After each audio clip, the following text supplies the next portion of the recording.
الله أكبر الله أكبر.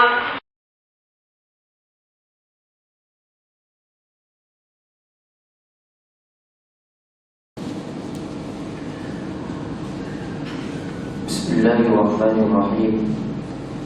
الحمد لله رب العالمين، والصلاة والسلام على أشرف الأنبياء والمرسلين سيدنا محمد وعلى آله وصحبه أجمعين. سبحانك لا علم لنا إلا ما علمتنا إنك أنت العليم الحكيم. اللهم صل وسلم وبارك على سيدنا محمد وعلى آله وصحبه أجمعين. أما بعد، قال الله تعالى في الكتاب الكريم: أعوذ بالله من الشيطان الرجيم. قل إن كنتم تحبون الله فاتبعوني يحببكم الله ويغفر لكم ذنوبكم والله غفور رحيم. السلام عليكم ورحمة الله وبركاته. Alhamdulillah, syukur pada Allah Subhanahu wa taala kerana masih lagi diberi kesempatan oleh Allah Subhanahu wa taala. Lebih-lebih lagi boleh kita sebagai umat Nabi sallallahu alaihi wasallam boleh beribadat kepada Allah dengan keadaan tenang, bersyukur pada Allah taala juga kerana Allah taala bagi kesempatan kepada kita untuk kita berkongsi sedikit ilmu untuk kebaikan diri kita dan ahli keluarga kita, dan untuk menyelamatkan diri kita dan ahli keluarga kita dan semua anak mungkin kita daripada azab Allah Subhanahu wa taala, insya-Allah. Insya-Allah hari ni amat sambung pengajian kitab yang mari baru ni, iaitu kitab mengenai dengan kitab ziarah alam barzah, dan kita sambung itulah, iaitu kitab ziarah alam barzah. InsyaAllah hari ini kita sebut mengenai dengan hal-hal yang bermanfaat bagi mayat di dalam kubur. Apa yang disebut oleh ahli iman Al-Jalaluddin Suyuti, iaitu perkara yang boleh memberi manfaat kepada mayat dalam kubur. Dan apabila kita mati, apa yang boleh memberi manfaat kepada diri kita? Siapa tu? Okey, kita tengok hadis Nabi sallallahu alaihi wasallam dari Tabi Al-Badani, Ibnu Habib Ad-Dunya dan Abu Naim menuturkan, jika jenazah seorang mukmin telah diletakkan di lubang kuburnya. Jadi sebut daripada Tabi Al-Badani ni, iaitu daripada ulama. Dia sebut sekiranya jenazah itu orang yang mukmin. Mukmin itu siapa? Iaitu orang yang beriman kepada Allah. Beriman lagu mana? Iaitu orang yang melakukan ketaatan kepada Allah dan meninggalkan segala larangan Allah. Apabila jenazah orang mukmin tadi diletak di dalam kubur, jenazah kita ni orang beriman ni diletak dalam kubur, dia akan langsung dikelilingi oleh amalnya. Dia tu siapa? Kita ngaji pondok, dia itulah jenazah. Jenazah kita ni apabila letak dalam kubur, maka dikelilingi oleh amal-amal soleh dia. Tak dalam kubur ni, orang jalan 3 langkah balik, maka sekiranya yang mati tak ada jenazah, tak ada orang yang beriman kepada Allah, maka dia termasuk apabila dia letak jenazah dia tadi, maka dikelilingi oleh amal-amal soleh dia. Amal soleh mana? Iaitu perkara yang mana dia buat baik atas muka bumi Allah. Sama ada sembahyang dia, sama ada zakat dia, sama ada sedekah dia, ikutlah perkara-perkara yang baik dia buat atas muka bumi Allah. Lalu datang kepadanya malaikat pemberi azab. Apabila letak jenazah, batu amal kebaikan yang mana dia buat atas muka bumi Allah ni keliling, maka marilah malaikat Allah Subhanahu wa taala yang memberi azab.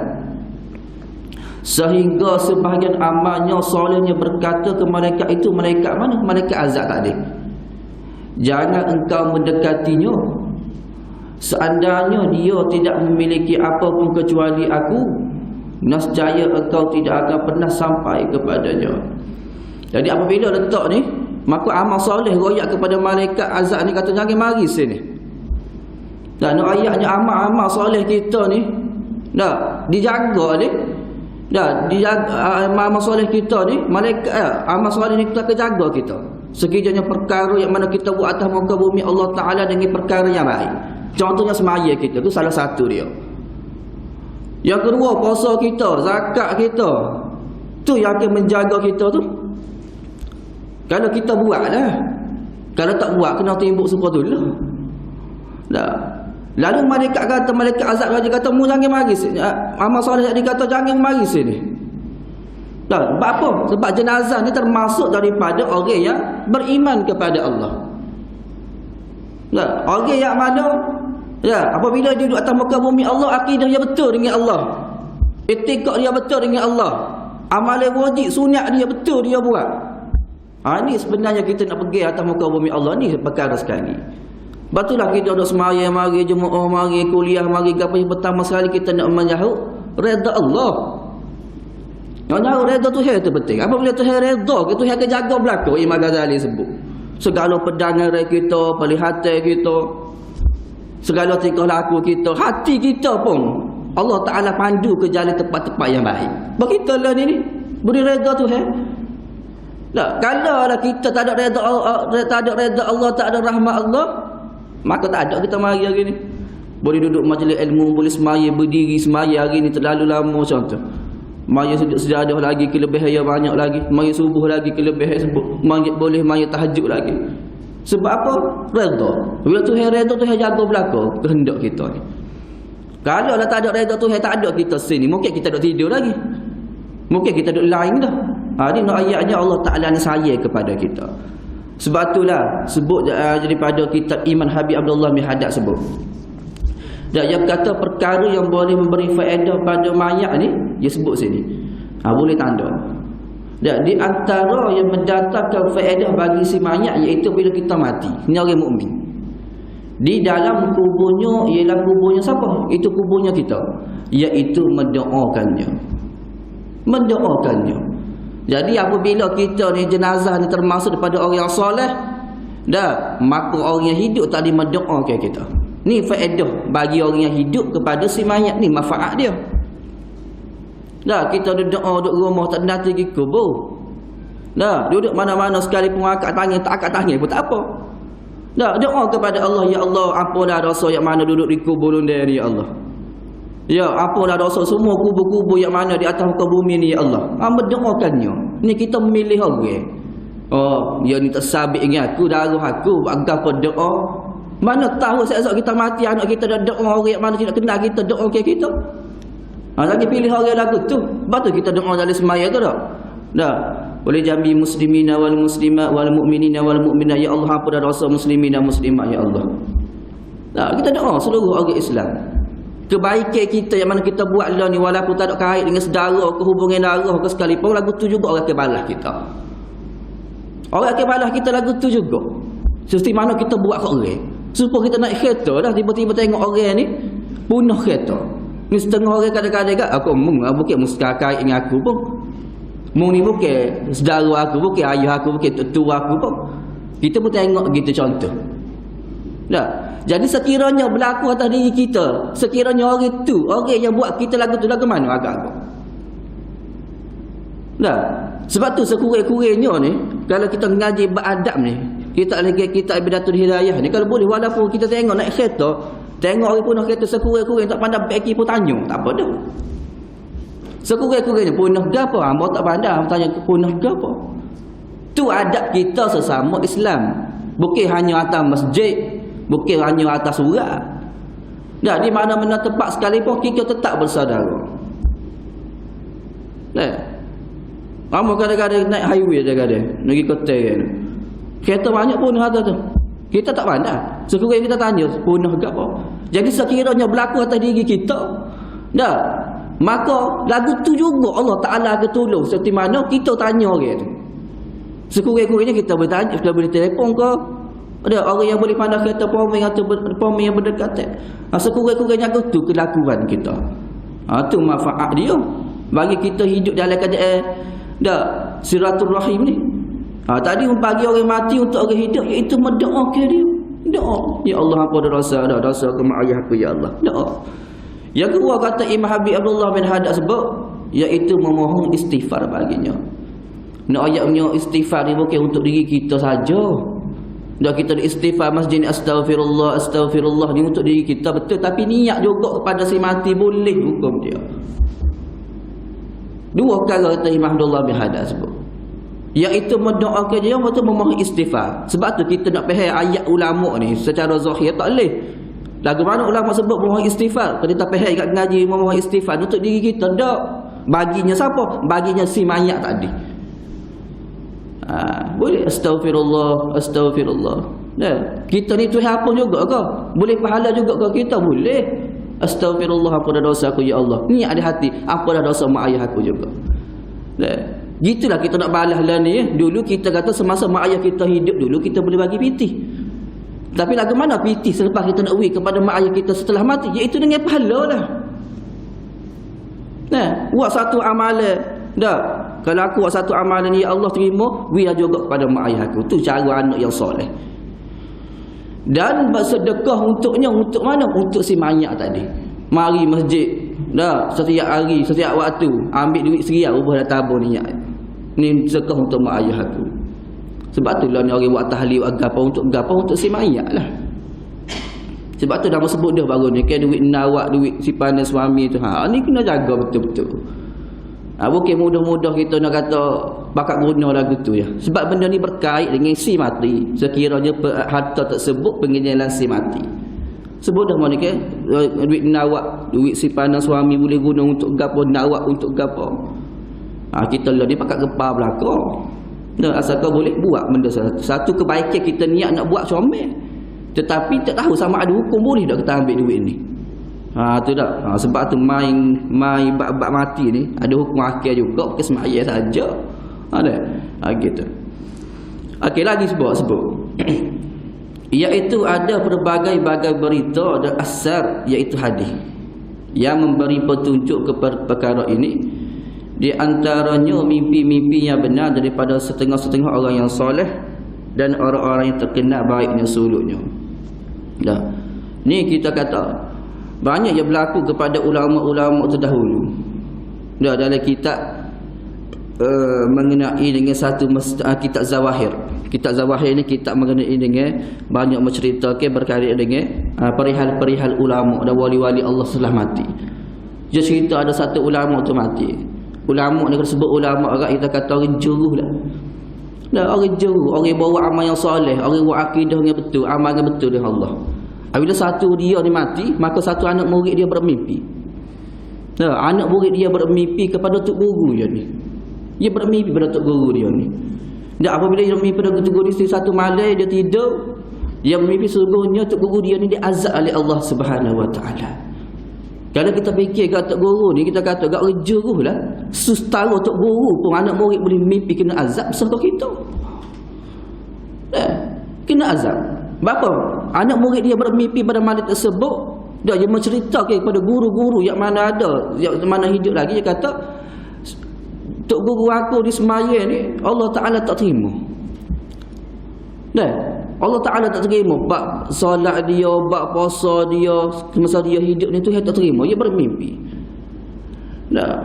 Maka dengan perkara-perkara yang mana dia buat sunat ni, contoh perkara-perkara qiyamul lail ni boleh menumpahkan diri dia untuk mendapat rahmat Allah Taala. Setara tok guru, anak murid bermimpi. Mungkin kita kata mungkin ini satu daripada pengajaran daripada Allah supaya kita fikir. Setara tok guru sekalipun kita kata orang yang alim, dia ada ilmu dah pun, dia bila-bila lagi diazab oleh Allah. Sebab apa? Yang pertama sekali dia azab oleh Allah, ramai orang ada ilmu tapi tidak beramal. Ni masalah juga. Ramai orang beramal tapi tak ada ilmu. Ni dua perkara Ibn Ghazali sebut dalam kitab Minhaj. Ramai tahu belaka ilmu, pergi ngaji sini, khotel kitab ni. Dak, duk syarah pula sedap, tapi beramal tak kita dengan ilmu tu. Setengah orang rajin buat amal. Dak, tapi ilmu tak ada, malah nak ngaji. Dua perkara. Payah juga, ada ilmu pun tak kena. Dah. Ada ilmu pun tak kena, tak ada ilmu pun tak kena. Jadi dua-dua masa kena jaga. Jangan kita fikir dalam akal kita, kalau kita malas nak mengaji, supaya tolong juga kalau buat amal tak mengaji pun kena katak juga, kena seksa juga. Jadi lagu mana kita buat, kita mengaji, kita beramal walaupun sedikit sekalipun. Contoh, ya ulama sebut ni, kita beramal lalu hari ni. Kita termasuk daripada orang berilmu. Ramai orang tahu tapi tidak beramal, tak panggil ilmu lagi. Betul panggil maklumat, tahu saja tapi buat tak jadi. Kita kena tahu ilmu dan maklumat ni lagu mana. Nah, ilmu ni contoh kita tahu semaya tahajud ni disuruh oleh Nabi, digalakkan oleh Nabi, dituntut oleh Nabi. Kita pun buat. Kita tahu kelebihan dia. Tu panggil ilmu. Orang lain tahu saja tapi buat tak panggil ilmu. Tu panggil maklumat, tahu saja. Tu beza antara ilmu dengan maklumat. Selagi mana kita tidak amal dengan ilmu kita, maka dipanggil sebagai maklumat. Orang lagu ni pun diazab oleh Allah Ta'ala juga. Itu kita kena gusing. Kena gusing lagu mana? Iaitu kita kena gusing apabila kita mati tak ada dah bekalan-bekalan yang boleh menyelamatkan kita. Sebab itulah hamba ini satu amalan yang mana diijazahkan oleh Tok Guru.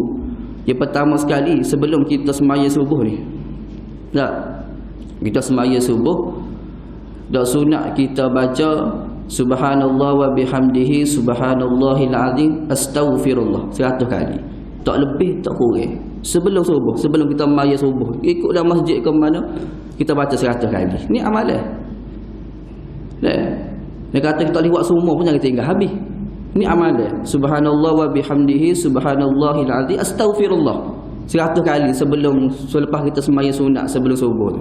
Sebelum maya subuh. Lepas tu lepas subuh kita amal. Amal laqad ja'akum rasulun 3 kali selepas subuh. Ni amalan. Nak selamat kubur, nak selamat dunia akhirat, amal ni tak payah pun. Ngatik boleh 100. Jangan tinggal ni. Subhanallah wa bihamdihi subhanallahil azim astaghfirullah. Mahal ni benda ni, tak ada kedara di sana. Sebelum subuh 100 kali. Selepas subuh baca laqad ja'akum rasulun tu sampai habis 3 kali. Ayat ni laqad ja'a ni baca selepas subuh 3 kali dan selepas maghrib 3 kali. Ni ambil ijazah ke. Ni amalan disebut oleh Datuk Guru di Kelemah. Pada awal panggil. Ni boleh beramal benda-benda ni. Jika perkara. Tapi kalau boleh kan pengisian waktu pagi kalau kita tak ada kerja ke apa, maka kita jangan lupa setiap hari kita baca surah Yasin. Surah Yasin. Selepas Isya banyak amalan. Lepas Isya sebelum tidur baca Ratib Al-Hadad. Ratib Al-Hadad ni lah ni pesen Jafar Awah apa ada. Nak canggih lagi kat ambil telefon kita tu yang canggih tu kat Play Store tu tarik Ratib Al-Hadad. Amal. Insya-Allah kalau kita kehidupan kita ni ada satu masa yang mana boleh memberi manfaat diri kita. Contoh lebih-lebih lagi orang pecing ni masa banyak. Jadi apabila kita buat benda ni, insya-Allah dari kebiasaan diri kita, kita pun akan mati dalam keadaan tenang. Inilah amalan-amalan kita. Insya-Allah terabak amal payah pun paksa diri. Jaga apa-apa ni kena buat lagu tu, nak duduk majlis ilmu ni lagu mana paksa diri dulu. Paksa diri dulu. Baru mudah. Nak pergi masjid walaupun payah, panas lagu mana sekalipun, paksa diri dulu. Lama-lama jadi kebiasaan tanya orang-orang yang biasa terpaut dengan masjid. Ni udah payah juga lihat dah pergi masjid, tapi apabila biasa paksa diri dia jadi kebiasaan tak pergi masjid kau tak sedap. Nak sampai setara tu iman kita dengan Allah, perbuatan kita dengan Tuhan. Tak semaya jemaah surah tak sedap, semaya sore surah tak sedap. Kita nak ada perasaan lagu tu orang termasuk daripada orang yang termasuk daripada orang yang duduk di bawah naungan Allah Taala. Termasuk daripada golongan yang mana duduk di naungan Allah Taala di akhirat esok. Dia itu termasuk sekali orang hati dia terpaut dengan masjid. Tolong beramallah dengan amalan itu. So lagi nak sebut kalau boleh sebelum tidur tu kalau boleh baca surah Al-Mulk. Surah Al-Mulk. Bacalah. Tak banyak pun 30 ayat aja. Tapi 30 ayat jah pun kadang-kadang payah. Sebab apa? Kalau kita tidak perasa iman kita, maka kita tak nak buat. Nak istighfar 3 kali lepas maya pun serah berat dah. Kalau jenis orang berat. Tunggu. Assalamualaikum. Pum lagi. Lepas tu masa mana kita nak istighfar? Tak apa, ambil istighfar boleh-boleh jalan. Tapi sebenarnya paling betul lah kita kata berzikir ni termasuk benda-benda yang sunat. Tetapi zikir itulah kadang-kadang boleh menyenangkan jiwa kita.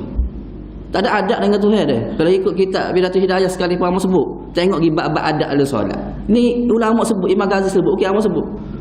Bila kata assalamualaikum pung lagi. Supaya juga orang ketung oleh semaya masuk bab fiqh sikit. Tak boleh tubik lagu tu. Selama dah, contoh kita ketung. Ikutlah rakaat yang kedua atau yang ketiga kau.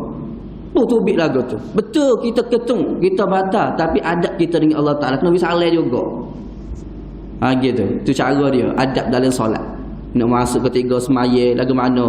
Apabila terbatal nak tubik lagu mana? Ni sebut-sebut belaka. Boleh tubik lagu tu pun tapi tidak comel. Tidak comel. Tu masalah mengenai dengan masalah tu. Yang kedua, dah banyaklah. Nak pergi bab fiqh pula 4 jam pula. Dah. Okey, kita pergi pula.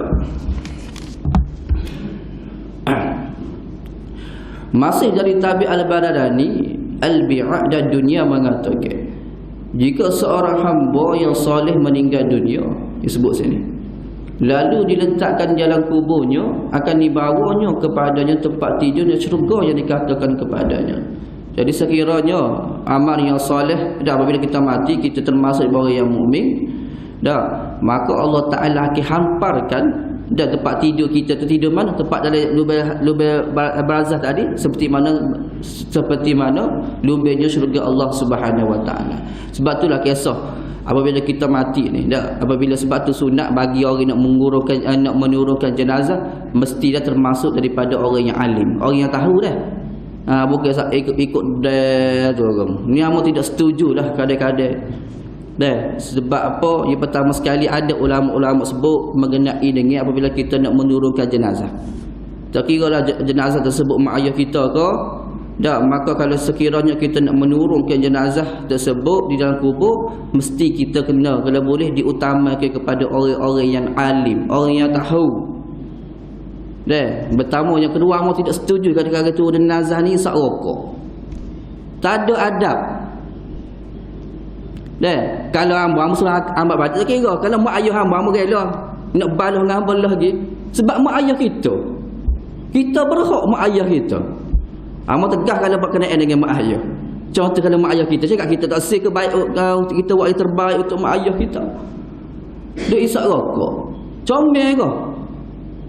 Boleh-boleh isap rokok. Betul dia mati, tapi dia ada aura juga atau dia mati tu. Oh, dia ni isap rokok, dah aku nak mengadap malaikat muka pula, nakir pula. Dah, muat lagu ni pula. Sebab tu nak menurunkan jenazah ni ulama sebut juga. Menurun tu lagu mana? Sebab tu sunat juga kita ber. Sebelum kita menurunkan jenazah, sunat kita azan di lubang kubur tu. Tak bid'ah dah. Ber. Bukan masjid saja. Bila kubur tu sunat kita mengazankan. Allah ikutlah nak guna speaker derah mana value pun. Sunat kita azan. Lepas azan tersebut, maka yang menurunkan jenazah mesti dah kita kena menurunkan ke arah kaki dulu. Banyak ulama sebut ba'adat. Ke arah kaki dulu, baru letak di kepala. Sebab tu tak boleh kasar. Jenazah ni kalau ikut dari kitab mengenai ni, pandai kita akan temu lah insya-Allah kalau panjang umur kan.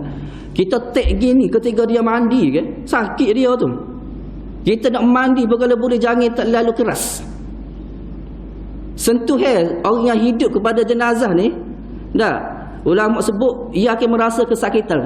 Jenazah tu akan berkata, "Hei, orang je mandi aku," contoh. "Hei, orang je kapal aku. Hei, orang je turun jenazah aku." Kalau lah tu hewi zahir boleh dengar jenazah ni kecik dan secaya lari belakang yang mana duduk mari dah.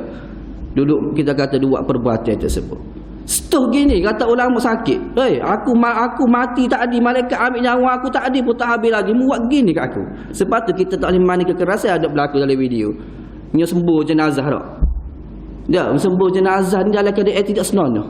Dia pernah berlaku pada diri hamba juga. Benda tu berlaku dah masa sebut dalam mana. Tapi ada. Dia buat jenazah ni supaya siapa? Supaya kereta.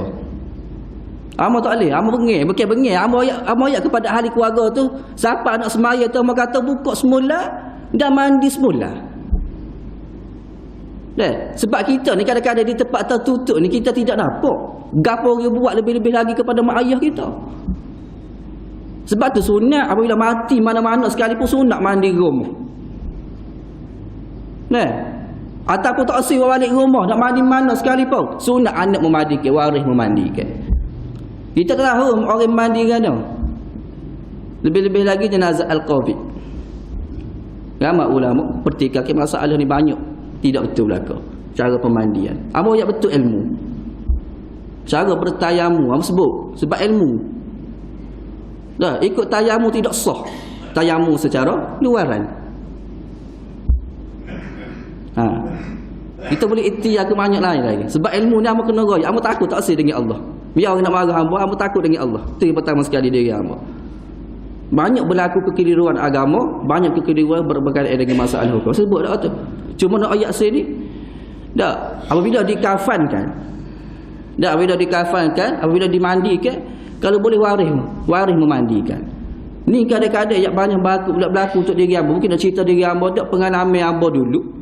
Dah, hamba seorang memandi jenazah dululah, salah satu dia. Yang mandi dalam keadaan yang mana suku-suku Hindu. Apa tu saya lah mandi mana? Contoh dia kata ni jenazah. Dah. Ni duduk mandi jenazah ni dalam keadaan duduk supaya duduk si mana kedai kopi. Ni sembuh gitu. Bukan mak ayah muncullah hamba ni Allah Taala bagi sifat kepada kemanusiaan sini. Ni jenazah contoh kita bayar ni jenazah mak ayah kita. Orang buat kita cucu mak ayah kita pun kita kata cucu kita. Kita nak masuk kereta rumah tu. Lagu mana agak-agak perasaan kita sekiranya Allah Ta'ala bagi lihat lagu tu. Orang memandi jenazah mak ayah kita. Orang je mandi bukan mak ayah dia, kot dia lah. Dia cara dia bukan mak ayah aku pun. So aku buat ya. Jadi sekiranya kita sendiri ada kaitan dengan mak ayah kita, kita kelih orang lagu tu lagu mana agak-agak perasaan kita. Sebab kamu tengok tamu ayat balik kepada keluarga si mati, buka semula, mandi semula. Kita kamu terbayar detik kamu sekiranya orang buat lagu tu kepada mak ayah hamba lagu mana esok kita. Tak boleh. Kamu nak cerita jerit lah kita. Sebab tu kita nak mandi jenazah nak rosak molek. Tak kata molek. Tak. Kena rosak molek. Kafir dia kalau boleh setiap kafan dia yang pertama contoh kalau orang jatuh kat 3 lapis, orang tina 5 lapis doa. Ya Allah, ni dah kali terakhir aku memakai baju kepada anak ayah aku ya Allah. Sekiranya jenazah itu ayah kita. Sekiranya mak kita ya Allah ampunlah dosa mak ayah aku Allah. Ni aku pakai baju kepada ayah aku terakhir ya Allah. Kalau kita doa gitu anak cakap Allah Taala tak terima doa. So kau orang lain lebih-lebih lagi anak. Bila kita semaya pula kalau boleh anak yang mengimankan bukan orang lain. Yang mana kita kata suruh tu iman surga pasal kita nak ambil barakah. Tapi yang lebih aulanya hukum ialah anak. Kerana perasaan kita mati anak yang mengimankan kita. Kita tengok anak jadi iman pun sejuk hati dah. So ke anak mengimankan jenazah kita saat-saat terakhir. Terfikir situ. Tengok anak jadi iman, baca sedap kalau anak aku iman lagu ni pun sedap. Nah, tu pun sejuk dah hati. Tenang dah. Ni apabila kita mati anak mengimankan kita lebih-lebih lagi perasaan tu. Ya Allah, mujurlah aku sebelum mati aku boleh didik anak aku boleh tahu juga bab semaya ya Allah. Bagi orang yang mana yang meninggalkan anak yang soleh ketiga tu suruh gembira ya Allah inilah harta yang paling gembira sebagaimana yang hidup dulu aku gembira dah gembira lagi aku meninggalkan anak yang geti berkaitan dengan agama. Jenazah tu berkata-kata sekiranya jenazah tu tinggal anak yang tidak soleh dah jenazah tu berkata ya Allah sedihnya aku ya Allah kembalilah satu saat ya Allah aku ingat ada kembalilah jawab aku satu saat untuk aku royak kepada dia lagu ni agama. Tak ada masa dah ketiga tu. Rabbana absarna wa sami'na farji'na kita dah baca semua jadah. Dah. Tahu belaka, dengar belaka, lihat belaka. Inna mungkinu. Dah tak ada guna dah. Saat-saat tu. Kita fikir lagu mana kita bayangkan. Sebab tu sunat tu jenazah mak ayah kita ni. Dah kalau boleh anak. Dan kita berhak sebab jenazah itu jenazah ayah kita, mak ayah kita. Dan sunat. Orang azal bagi contoh. Lepas kuming ke apa? Dah apabila kuming ni maka siapa kat lutut maka jenazah tak dicontoh mak ayah kita tak ditengok dua malaikat Allah sedang berlari-lari untuk menanti persoalan dalam kubur. Tak ada orang kamu banyak lagi. Tak. Sama dalam kubur. Orang kamu tak sampai tahap ni lagi. Tak ada nampak lagi jenazah kain kafan. Maka jenazah tadi nampak dah dua malaikat Allah mari berlomba-lomba untuk menyoalkan segala amal yang ada dibuat atas muka bumi Allah. Nah, sebab tu dia baca talqin untuk orang siapa? Untuk orang hidup dan orang mati. Dua tu. Ni kita tu imam wahai sufulan apabila datang saudara kamu dua malaikat kita mana nasi. Untuk kita pengajaran kepada kita. Tu orang baca kita lepas ni. Kita mati orang pula baca kita sebab tu sunat kita baca talqin. Tak buat tak ada masalah, tak ada apa, cuma nak pengingatkan untuk orang hidup sesungguhnya mumpung lagu ni juga. Gitu. Itu tujuan dia. Mari dua malaikat Allah menya'a. Sebab malaikat ni apabila tak ada kamu lagi tanah kita tu, dah, maka malaikat nampak dah dua mata yang biru, dah, mata yang merah sedang menanti duduk di hujung kaki jenazah. Ingat molek, kita ni akan jadi gitu belaka. Tak ada orang kamu, tak ada orang baca takim, tak ada orang baca doa, tak ada siap lagi orang kamu dengan comel.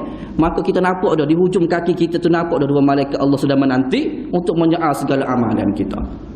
Sebab tak sebut dah baru ni, penyaalan kita dalam kubur tidak sama. Ada ma nabiyuka, ada ma qiblayuka saja, ada ma rabbuka saja, ma ikhwanuka saja.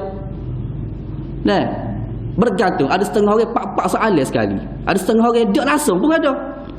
Sebab tu amalan yang sebut tadi, insya-Allah kalau kita buat dengan ikhtiar kita, kita tidak berharap dah. Kita buat amalan ni zikir ke apa ke, kita ikhtiar. Mudah-mudahan Allah Taala boleh selamat aku sekurang-kurang dalam kubur, tak apa dah. Selamat dalam kubur, insya-Allah selamatlah di perjalanan kita menuju pada masyar tu. Kita nak terlepas itu sekarang ya. Apa kita bawa lesen kereta lah. Lepas JPJ sekarang kan apa dah. Ikut aku kena bawa kerana nak langgar lampu merah lagi. Yang penting kita nak lepas lagu kubur. Lagu mana amalan mana kita nak lepas lagu kubur, dengan lagu ni lah kita nak buat. Tak gerak dengan semaya kita. Niat rolik dah kita kena buat. Tapi kita kena ada satu amalan yang boleh menjadi istiqamah dalam hidup kita sampai kita mati. Kenapa? Amalan-amalan gini tak payah.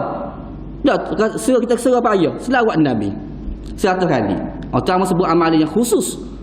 Dah, kalau kita kata payah juga dan kita beramal benda tu, selawat Nabi 100 kali tak apa dah. Istiqamah sampai mati tak apa. Ni amal dia paling ringan sekali. Ayo, dia sedih. Dah, betul-betul cerita lagu mana perjalanan kita. Lepas orang kamu belakang, lewat lah kau. Sikit ke dah, seminit ke. Dah, lepas orang kamu kita, dah, maka jenazah tu dengar segala tampuk kaki yang ada di atas kuburan tersebut. Jenazah tu dengar. Sebab apa? Apabila 3 langkah kita, orang berjalan balik, maka setiap tampuk kaki semakin lama semakin hilang. Jenazah tu dengar. Dah, apabila jenazah tu dengar dan semakin hilang, maka jenazah tu memanggil. Dah, memanggil orang yang mana dia pernah sayang atas muka bumi Allah. Contohnya isteri dia ataupun anak-anak dia. Bapa tinggal besok ke, contoh. Bapa tak dengar dah orang hidup. Dah, apabila berlaku lagu tu, jalan 3 langkah marilah dua malaikat Allah. Kita begini, lagi ulama sebut, apabila kita duduk dalam kubur ni, sebab tu pernah bukan kaji tak. Betul kata Imam Al-Imam Jalaluddin Suyuti menyatakan kita asal dalam kubur gini, menghadap kiblat. Dah, apabila 3 langkah orang berjalan kelik, dah 3 jalan kelik, dah, maka malaikat akan cuik kita. Kamu tak ingat satu malaikat Allah yang mula, satu malaikat yang mana ditugaskan oleh Allah. Cuma ini maksud dia untuk mengadap, untuk bagaimana? Untuk permulaan persoalan. Gini asal kita le kubur, maka kita asal kubur begini. Amu tu lagi satu tempat orang ni, ada orang kata nak pindah mayat 2-3 hari dah. Dah, apabila kita duduk gini, kebanyakan kita sandar ni supaya batal.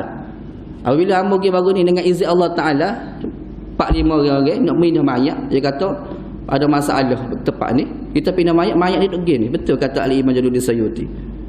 Satu malaikat Allah Taala cuik duduk gini. Kita menghadap di hadapan Allah dalam keadaan ke atas. Ulama sebut. Jadi ibaratnya kita asal duduk gini kan, apabila malaikat soal kita duduk dalam keadaan lagu ni, netek buat tidur rumah. Satu cuik kan, kamu tak ingat satu nama malaikat Allah Taala. Betul. Terus cari tengok gali mana. Sebab tu harta, contoh kalau kita tanya orang mati ni, sekiranya tinggal cincin, wajib kita kena gali semula. Sebab cincin tu ada masuk daripada harta. Kena korek dah. Tinggal cincin ke, tinggal apa, duit ke yang boleh beri manfaat kepada orang hidup, maka sekiranya kita teringat, maka wajib kena gali semula, ambil barang tu. Bukan ambil jenazah tu, ambil barang tu sebab termasuk daripada harta. Walaupun cincin sekalipun. Sebab tu kita kena buat belakang. Yang mana ada tatu tak tatu ni wajib kena tanggalkan. Kecuali tak boleh dah. Ni banyak yang berlaku nak masuk Islam tapi tak erti bagaimana masuk Islam. Kena usaha tu. Contoh sains-sains kita nak memeluk Islam, yang ada tatu belakang penuh. Dah, ada jenis orang nak masuk Islam nak nikah saja, belanda. Tapi semaya bel tak sah. Ada juga. Dia kena buat wajib. Tain, kita kata tain yang mana dia hidup pun wajib dia kena buat, kena usaha lebih-lebih lagi ketika dia mati. So, 2 rambut merah. Kena potong habis. Sekiranya kita nak tanya jenazah tu, kita nak mandi. Kita nak mandi jenazah lagi, tiba-tiba tengok jenazah tu rambut merah, wajib kena potong dulu. Kena buat dulu. Masa pas setara tu. Tak, kita kena jaga. Kalau tak cara tak ada masalah, hanya ke jenazah lah. Tu yang sebenarnya. Kita kata mati-mati dah. Kalau kita ada kasihan belah tak ada jenazah, kita buat akhir buat lagu tu. Tapi memang itulah satu benda yang perlu kita kena buat. Walaupun kita kata kita memilih sekalipun. Ada. Tu masalah berkenaan dengan peristiwa-peristiwa di dalam kubur. Banyaklah benda yang berlaku. Sebab tadi yang sebut sikit bila iaitu bersedekah untuknya. Bersedekahlah. Kemudian niat, ya Allah, ni nasib kabur hari ni, dak sekiranya ada pahala, dak maka berilah. Dah kepada orang-orang mati ataupun ayah-ayah kita ataupun saudara-saudara kita ataupun orang-orang Islam kita. Nak ayatnya benda-benda ni memberi manfaat kepada diri kita. Bukan tak boleh, ada manfaat dia.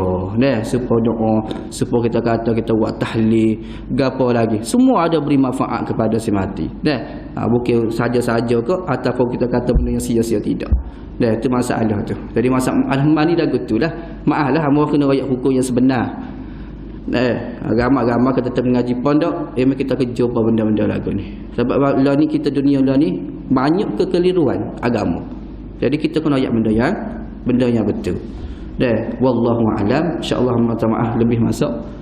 Jadi mudah-mudahan insya-Allah kita beramal, tak banyak tak apa, asalkan kita beramal dengan keadaan yang baik dunia dan akhirat. Untuk siapa? Untuk diri kita dan ahli keluarga kita. Amin rabbana alamin.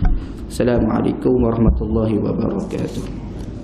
أعوذ بالله السميع العليم من الشيطان الرجيم بسم الله الرحمن الرحيم الحمد لله رب العالمين والصلاة والسلام على أشرف الأنبياء والمرسلين سيدنا محمد وعلى آله وصحبه أجمعين اللهم إنا على ذكرك وشكرك وحسن عبادتك ربنا آتنا في الدنيا حسنة وفي الآخرة حسنة وقنا عذاب النار وصلى الله على محمد وعلى آله وصحبه أجمعين والحمد لله رب العالمين تقبل الله منكم.